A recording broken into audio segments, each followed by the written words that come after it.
Okay, welcome to Children for America at Harvard Innovation Labs. Today our guest is Walt Mossberg, a renowned tech journalist. Thank you, Walt, for joining us today. Happy to be here. Thank you. Please tell us about yourself and how did you get into technology field?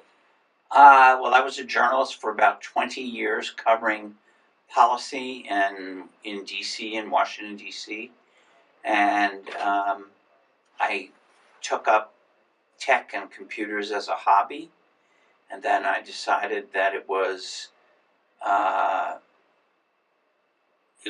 way too hard for average people, and that somebody needed to explain it, and somebody needed to criticize the big companies who were ignoring average people in the way they produced these products. This is all the way back in 1991 when I started.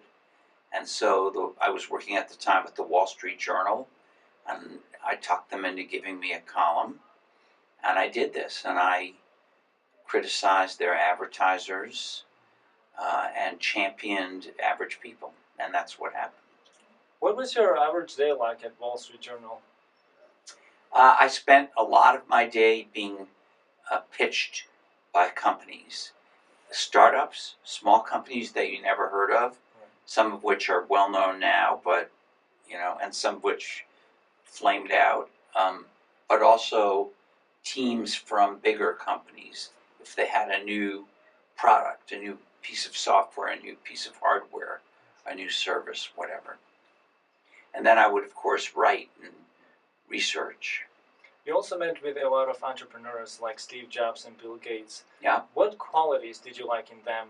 What leadership qualities? Well, I think everyone's different, but one thing they had, particularly when they were younger and their companies were being built, was just a tremendous, overwhelming determination that they could introduce something into the world that was going to be positive and different, and even whoever got in their way or whatever got in their way, they were going to push through. And in the case of those two guys, they did. I have to say that I don't think they or anyone else in tech thought a lot about the unintended consequences 20 years down the line, 25, 30 years down the line. They were more thinking this would be something that would be, make work easier, make life easier, Right. do something dramatic for education or whatever. So they went, and also make us money, so they went ahead and did it. And they didn't think about, well, what would happen if it was misused or overused. Right. My experience with Facebook was very difficult. I had many arguments with Mark Zuckerberg in private, in his office, in my office, on stage, in public, about his attitude toward privacy and his general unwillingness to admit to any errors.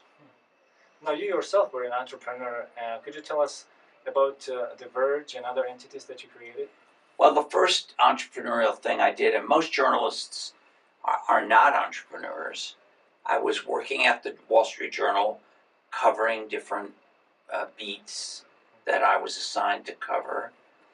And then I decided I wanted to do this column we discussed on technology, and so that was an entrepreneurial thing to do. I went to them and I said, I want to switch from covering foreign policy to doing technology and to doing it in this way. That was the first thing I did. Then, along with a partner of mine who also worked at the Journal, a woman named Kara Swisher, she and I started a conference business called All Things D, the D conferences. And then we started a website also called All Things D. And then we left the Wall Street Journal and we started a company called Recode, which is both conferences and website. We sold that, and then I went to The Verge for the last few years of it before I retired. What future AI products and subsequent government regulations do you predict? I think we're going to have I think AI is going to be in everything. I think we're heading toward what I call ambient computing, where you won't see any computing devices, even something as thin as that iPad. Right. The walls will have sensors and processors in them, the floors, the ceilings, this table, your jacket, and there will be some benefits from this, but there will be great dangers and great prospects for the invasion of privacy, particularly if we still have this concentration of companies. And so I think we need massive statutes and regulations in the United States on privacy, on security. I think we need an all-new agency, not one of the agencies we have now that is just designed to look at